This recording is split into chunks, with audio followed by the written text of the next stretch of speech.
How to use an AED.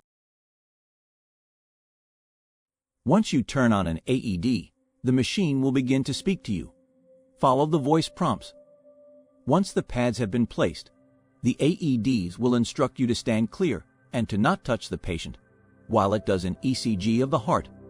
The AED is designed to determine if the heart is in a normal rhythm or if it needs to be shocked. In the case represented in the video, the heart is in ventricular fibrillation. In presence of ventricular fibrillation, the heart is not beating effectively. It has electrical activity, but it is uncoordinated. The heart looks like it is shaking. When in this rhythm, you can see the heart is not effectively pumping any blood out. This rhythm is deadly and has to be stopped. When the AED reads a shockable rhythm, it will either instruct you to press the shock button, or some AED are automatic and will automatically shock the person.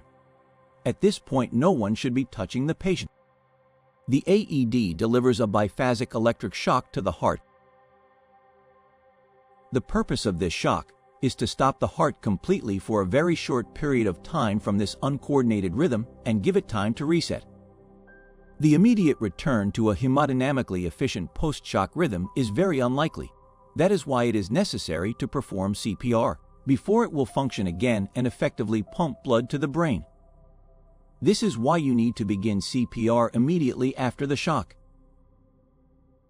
After 2 minutes, the AED will instruct you to stop CPR.